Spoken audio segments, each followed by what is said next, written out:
प्रेम पत्र में रुक्मिणी ने 7 श्लोक लिखे थे। रुक्मिणी का प्रेम पत्र श्री कृष्ण के दिल को छू गया और उन्हें रुक्मिणी का अनुरोध स्वीकार करना पड़ा। इस तरह रुक्मिणी श्री कृष्ण की पहली पत्नी बन गईं। वहीं दूसरी तरफ श्री कृष्ण और राधा को विवाह की आवश्यकता ही नहीं थी। राधा श्री कृष्ण के बचपन का प्यार थी। श्री कृष्ण जब 8 साल के थे तब दोनों ने प्रेम की अनुभूति की। इसके बाद पूरी जिंदगी श्री कृष्ण से नहीं मिली। राधा श्री कृष्ण के दैवीय गुणों से परिचित थीं। उन्होंने जिंदगी भर अपने मन में प्रेम की स्मृतियों को बनाए रखा। यही उनके रिश्ते की सबसे बड़ी खूबसूरती है। क्या श्राप ने राधा कृष्ण का नहीं होने दिया मिलन? ब्रह्मवैवर्त पुराण के अनुसार पृथ्वी पर आने से पहले राधा की एक बार कृष्ण की सेविका श्रीदामा से बेहेस हो गई थी। राधा रानी क्रोधित हो गईं और श्रीदामा को राक्षस के रूप में पैदा होने का श्राप दे दिया। बदले में श्रीदामा ने भी राधा को श्राप दे दिया कि वह एक मानव के रूप में जन्म लेंगी और अपने प्रियतम से 100 साल के लिए बिछड़ जाएंगी। उसके बाद तुम्हें फिर से श्रीहरि की संगति प्राप्त होगी और तुम गोकुल को वापस लौटोगी। ऐसी भी मान्यता है कि श्री कृष्ण ने राधा से इसलिए विवाह नहीं किया क्योंकि वह साबित करना चाहते थे कि प्रेम और विवाह 2 अलग अलग चीजें हैं। प्रेम एक निस्वार्थ भावना है, जबकि विवाह एक समझौता या अनुबंध है। एक मत के मुताबिक श्री कृष्ण ने राधा से इसलिए विवाह नहीं किया ताकि मनुष्यों को आंतरिक प्रेम के बारे में सिखाया जा सके। राधा श्री कृष्ण का संबंध कभी भी भौतिक रूप में नहीं रहा, बल्कि वह बहुत ही आध्यात्मिक प्रकृति का है। पौराणिक कथाओं में प्रचलित अन्य कथाओं की तुलना राधा कृष्ण से नहीं की जा सकती है। हालांकि राधा कृष्ण के प्रेम की कितनी भी व्याख्याएं क्यों ना कर ली जाए, सब कम ही है। उनका प्रेम हमेशा मानव जाति के लिए आध्यात्मिक प्रकाश की तरह जीवित रहेगा। श्री कृष्ण ने राधा से प्रेम किया पर विवाह क्यों नहीं, जानिए वजह। देश भर में आज कृष्ण जन्माष्टमी मनाई जा रही है। जन्माष्टमी का त्योहार बहुत धूमधाम से मनाया जाता है। जन्माष्टमी के पवित्र अवसर पर जानते हैं कि कृष्ण भगवान और राधा ने प्यार होने के बावजूद भी शादी क्यों नहीं की थी। जब भी प्रेम की मिसाल दी जाती है तो श्री कृष्ण राधा के प्रेम का नाम सबसे ऊपर लिया जाता है। राधा श्री कृष्ण के प्रेम को जीवात्मा और परमात्मा का मिलन कहा जाता है। सदियों से पीढ़ी दर पीढ़ियां राधा कृष्ण की प्रेम कहानी पढ़ती चली आ रही हैं, लेकिन जब भी हम राधा श्री कृष्ण की प्रेम कहानी सुनते हैं तो मन में यही सवाल आता है कि श्री कृष्ण ने राधा से विवाह क्यों नहीं किया। इसके पीछे कई तरह की व्याख्याएं दी जाती हैं। आइए जानते हैं उन सभी कहानियों के बारे में। कुछ विद्वानों के मुताबिक राधा कृष्ण की कहानी मध्यकाल के अंतिम चरण में भक्ति आंदोलन के बाद लोकप्रिय हुई। उस समय के कवियों ने इस आध्यात्मिक संबंध को एक भौतिक रूप दिया। प्राचीन समय में रुक्मिणी, सत्यभामा, समेता श्री कृष्णामसरा प्रचलित थी, जिसमें राधा का कोई जिक्र नहीं मिलता है। देवकी पुत्र श्री कृष्ण कुछ समय तक गोकुल में रहे और उसके बाद वृंदावन चले गए थे। श्री कृष्ण राधा से 10 साल की उम्र में मिले थे। उसके बाद वह कभी वृंदावन लौटे ही नहीं। इसके अलावा कहीं यह जिक्र भी नहीं मिलता है कि राधा ने कभी द्वारका की यात्रा की हो। दक्षिण भारत के प्राचीन ग्रंथों में राधा का कोई उल्लेख नहीं मिलता है। राधा ने श्री कृष्ण से विवाह करने से किया था इनकार। एक मत यह भी है कि राधा ने श्री कृष्ण से विवाह करने से मना कर दिया था क्योंकि उन्हें लगता था कि वह महलों के जीवन के लिए उपयुक्त नहीं है। राधा एक ग्वाला थीं, जबकि लोग श्री कृष्ण को किसी राजकुमारी से विवाह करते हुए देखना चाहते थे। श्री कृष्ण ने राधा को समझाने की कोशिश की, लेकिन राधा अपने निश्चय में दृढ़ थीं। एक अन्य प्रचलित व्याख्या के मुताबिक राधा ने एक बार श्री कृष्ण से पूछा कि वह उनसे विवाह क्यों नहीं करना चाहते हैं। तो भगवान श्री कृष्ण ने राधा को बताया कि कोई अपनी ही आत्मा से विवाह कैसे कर सकता है। श्री कृष्ण का आशय था कि वह और राधा एक ही हैं। उनका अलग अलग अस्तित्व नहीं है। राधा को यह एहसास हो गया था कि श्री कृष्ण भगवान हैं और वह श्री कृष्ण के प्रति एक भक्त की तरह थीं। वह भक्तिभाव में खो चुकी थीं, जिसे कई बार लोग भौतिक प्रेम समझ लेते हैं। इसलिए कुछ का मानना है कि राधा और श्री कृष्ण के बीच विवाह का सवाल पैदा ही नहीं होता है। राधा और श्री कृष्ण के बीच का रिश्ता एक भक्त और भगवान का है। राधा का श्री कृष्ण से अलग अस्तित्व नहीं है। विवाह के लिए 2 लोगों की आवश्यकता होती है। कुछ लोग इसकी इस तरह से भी व्याख्या करते हैं कि सामाजिक नियमों ने राधा कृष्णा की प्रेम कहानी में खलनायक की भूमिका निभाई। राधा और श्री कृष्ण की सामाजिक पृष्ठभूमि उनके विवाह की अनुमति नहीं देती थी। राधा को ठीक तरह से समझने के लिए रस और प्रेम के रहस्य को समझना होगा। ये आध्यात्मिक प्रेम की आनंददायक अनुभूति है। एक व्याख्या के अनुसार कृष्ण और राधा ने बचपन में खेल खेल में शादी की थी, जैसे कि कई बच्चे शादी का खेल खेलते हैं, लेकिन असलियत में दोनों का विवाह कभी नहीं हुआ। वैसे भी उनका प्यार वैवाहिक जीवन के प्यार से ज्यादा स्वाभाविक और आध्यात्मिक था। श्री कृष्ण और राधा एक दूसरे रूप से आत्मीय तौर पर जुड़े हुए थे, इसीलिए हमेशा राधा कृष्णा कहा जाता है, रुक्मिणी कृष्णा नहीं। रुक्मिणी ने भी श्री कृष्ण को पाने के लिए बहुत जतन किए थे। वह अपने भाई रुक्मी के खिलाफ चली गई थी। रुक्मिणी भी राधा की तरह श्री कृष्ण से प्यार करती थीं। रुक्मिणी ने श्री कृष्ण को एक प्रेम पत्र भी भेजा था कि वह आकर उन्हें अपने साथ ले जाएं। कृष्ण मंत्र, अर्थ, महत्व और लाभ। भगवान श्री कृष्ण भगवान विष्णु के सबसे शक्तिशाली और सबसे प्रसिद्ध अवतारों में से एक हैं। 16 कला संपूर्ण और पूर्ण पुरुषोत्तम, दो शब्द उनका वर्णन करने के लिए उपयोग किए जाते हैं। वह एक आदर्श साथी, एक प्रसिद्ध गुरु और एक संचारक हैं। भगवान श्री कृष्ण की ओर सबका स्वत ही ध्यान चला जाता है। भगवान श्री कृष्ण के चेहरे को कुछ जगहों पर गहरे रंग का चित्रित किया गया है, तो कुछ जगहों पर नीले रंग का। खासकर उनकी मूर्तियां इसी स्वरूप में दिखती हैं। विभिन्न रूपों में भी कृष्ण की त्वचा का रंग नीला ही दिखाया जाता है। उन्हें जम्बुल, जामुन रंग की त्वचा के रूप में चित्रित किया जाता है। श्रीमद्भागवतम की व्याख्या के अनुसार उनके दाहिने पैर में जम्बू फल के 4 प्रतीक भी हैं। अष्टमी तिथि 8वें दिन भाद्रपद में कृष्ण पक्ष के समय जब रोहिणी नक्षत्र का सर्वोच्च शासन था, तब भगवान कृष्ण का जन्म माता देवकी से हुआ था। पूरे भारत ही नहीं, अन्य क्षेत्रों में भी नटखट श्री कृष्ण बाल रूप में या उनके युवा रूप में पूजनीय है। भगवान श्री कृष्ण अपने जीवन में प्राथमिक उद्देश्य दुनिया को दुर्जनों की दुष्टता से बचाना था। भगवद गीता में विस्तार पूर्वक उल्लिखित है कि श्री कृष्ण भक्ति और सकारात्मक कर्म की अवधारणाओं को प्रचार करने वाले महाभारत में एक महत्वपूर्ण व्यक्ति थे। कृष्ण को अक्सर मोर पंख के मुकुट और रेशमी चमकीले पीले धोती के साथ दिखाया जाता है। वह आमतौर पर त्रिभंगा मुद्रा में खड़े होते हैं, जिसमें एक घुटना दूसरे घुटने के सामने मुड़ा हुआ होता है। इस दौरान वह मवेशियों से घिरे होते हैं। यह सब इस ओर इशारा करता है कि भगवान श्री कृष्ण ईश्वरीय चरवाहे के रूप में अपनी भूमिका पर जोर देते हैं। अन्य चित्रणों में उन्हें गोपाल कृष्ण के रूप में दिखाया गया है, जहां वे अपने आसपास के घरों से मक्खन चुराकर खाते हैं। इसके अलावा उनके बाल अवस्था में अन्य रूपों को भी दर्शाया गया है, जैसे गोपाल गोकुल कृष्ण क्रूर सांप को वश में करते हैं, या गिरिधर कृष्ण अपनी छोटी उंगली पर गोवर्धन पहाड़ी को उठाते हैं। इसके अतिरिक्त इनके बचपन के अन्य कामों के बारे में भी बताया जाता है। भगवान श्री कृष्ण का जन्म लगभग 5000 वर्ष पूर्व मथुरा में हुआ था। उनके जन्मदिन को ही जन्माष्टमी के रूप में मनाया जाता है। जन्माष्टमी का समारोह आमतौर पर मध्यरात्रि में होता है, क्योंकि कहा जाता है कि श्री कृष्ण अपने मामा कंस के अत्याचार और क्रूरता को रोकने के लिए एक तूफानी रात में पैदा हुए थे। उस समय आसमान में काले बादल छाए हुए थे और तेज वर्षा हो रही थी। इस दिन को पूरे भारत में धार्मिक संगीत और प्रदर्शन, प्रार्थना, आरती के साथ मनाया जाता है। यही नहीं, इस रोज श्री कृष्ण के बाल्य अवस्था की मूर्ति को एक छोटे से पालने में बैठाया जाता है। इस पालने को सभी बच्चे, बड़े, बूढ़े, युवा पुरुष और महिला यह सोचकर झुलाते हैं कि वह बाल कान्हा को झुला रहे हैं। मथुरा और वृंदावन में जन्माष्टमी समारोह, जहां श्री कृष्ण ने अपनी युवावस्था बिताई, विशेष रूप से उल्लेखनीय है। इस दिन मंदिरों और घरों को दियों की मदद से खूबसूरती से सजाया जाता है।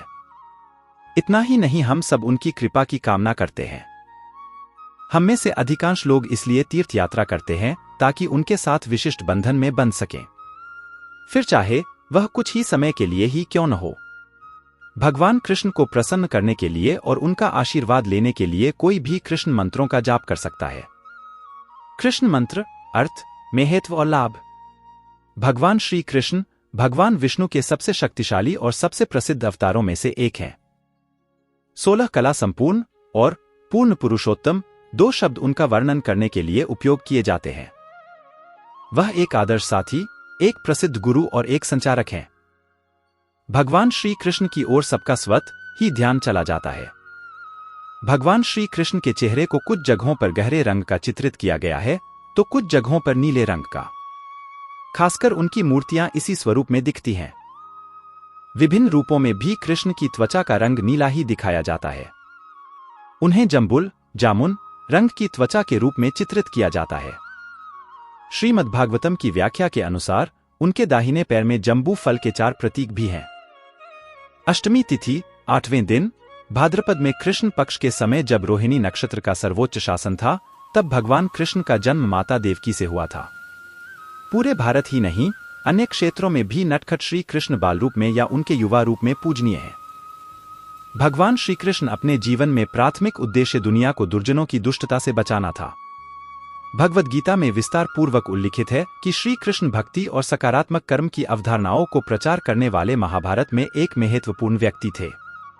कृष्ण को अक्सर मोर पंख के मुकुट और रेशमी चमकीले पीले धोती के साथ दिखाया जाता है। वह आमतौर पर त्रिभंगा मुद्रा में खड़े होते हैं, जिसमें एक घुटना दूसरे घुटने के सामने मुड़ा हुआ होता है। इस दौरान वह मवेशियों से घिरे होते हैं। यह सब इस ओर इशारा करता है कि भगवान श्री कृष्ण ईश्वरीय चरवाहे के रूप में अपनी भूमिका पर जोर देते हैं। अन्य चित्रणों में उन्हें गोपाल कृष्ण के रूप में दिखाया गया है, जहां वे अपने आसपास के घरों से मक्खन चुराकर खाते हैं।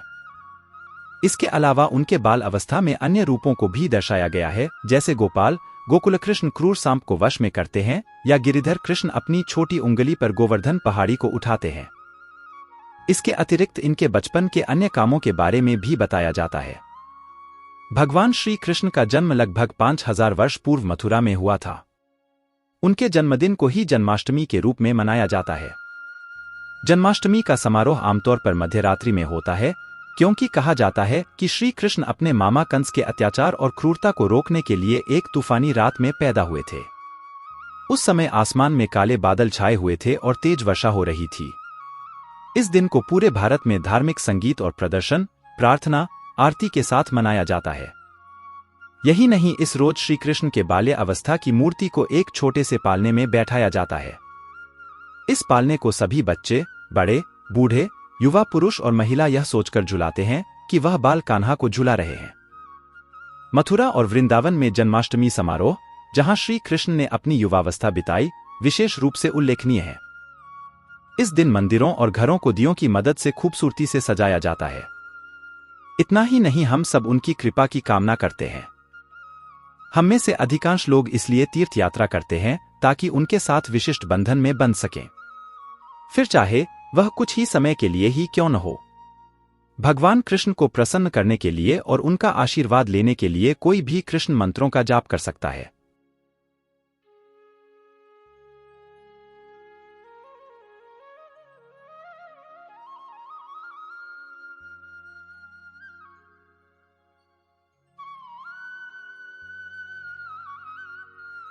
कृष्ण गायत्री मंत्र का जाप करने का सर्वोत्तम समय सुबह। इस मंत्र का जाप करने की संख्या 108 बार। कृष्ण गायत्री मंत्र का जाप कौन कर सकता है?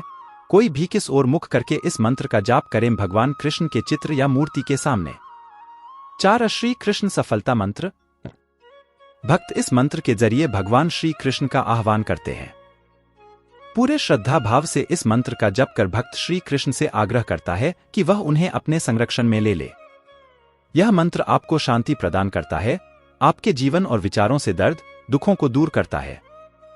पूरे श्रद्धा भाव से इस मंत्र का जाप करें। भगवान श्री कृष्ण प्रसन्न होकर आप पर अपनी दया दृष्टि अवश्य बनाए रखेंगे।